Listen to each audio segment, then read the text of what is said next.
Let's my good news. Let's my good news. Jaipur की रोजी बारोलिया एक ट्रांसजेंडर हैं, लेकिन ये कोई खास बात नहीं है। असली पहचान है उनकी सेवा, उनका जज्बा और वो काम जो वे नई सोच नई शक्ति फाउंडेशन के जरिए हर दिन करती हैं। हाल ही वे एक स्थानीय गौशाला पहुंची, जहां उन्होंने अपने हाथों से गायों को गुड़ और हरी घास खिलाई। कोई दिखावा नहीं, कोई प्रचार नहीं, सिर्फ सच्चा समर्पण। समाज में जहां ट्रांसजेंडर लोगों को अक्सर हाशिए पर रखा जाता है, वहां रोजी एक ऐसी मिसाल हैं जो खुद तो आगे बढ़ी ही दूसरों को भी साथ लेकर चल रही हैं। चाहे वो गाय हो, महिला हो, ट्रांस कम्युनिटी हो या पर्यावरण से जुड़ा कोई मुद्दा। इस सेवा में उनके साथ तरुण शर्मा, रामबाबू, महावीर सिंह और प्रेरणा स्रोत गोपाल सिंह शेखावत जैसे साथी भी हैं।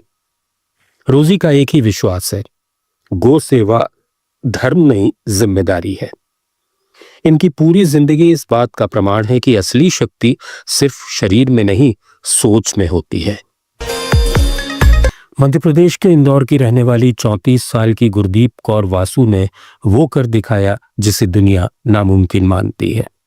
वे न तो बोल सकती हैं, न सुन सकती हैं और न ही देख सकती हैं, लेकिन उन्होंने 12वीं तक की पढ़ाई पूरी की और अब इंदौर के वाणिज्यिक कर विभाग में सरकारी नौकरी हासिल की है।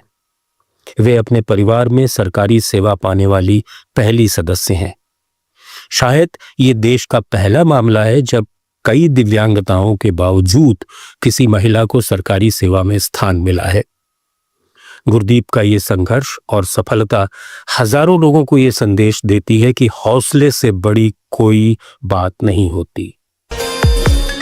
कश्मीर के बांदीपुरा को कभी आतंकियों का गढ़ कहा जाता था, लेकिन वहीं एक महिला शिक्षक ने उम्मीद की अलौकिक किरण जलाई।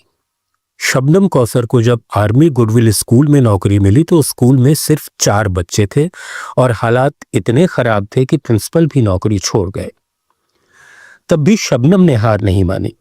इन्होंने घर घर जाकर बच्चों को बुलाया, उन्हें पढ़ने के लिए तैयार किया और धीरे धीरे स्कूल खड़ा कर दिया। आज यहां सैकड़ों बच्चे पढ़ रहे हैं और शबनम खुद इसी स्कूल की प्रिंसिपल हैं। जम्मू कश्मीर की ही शीतल देवी के जन्म से ही दोनों हाथ नहीं थे।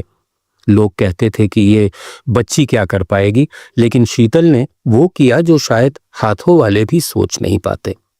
उन्होंने तीरंदाजी सीखी और वो भी पैरों से।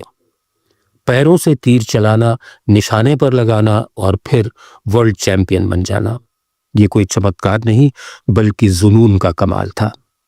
2023 में एशियन पैरा गेम्स में उन्होंने 2 स्वर्ण पदक जीते और फिर पैर से कार चलाते हुए उनका वीडियो वायरल हुआ।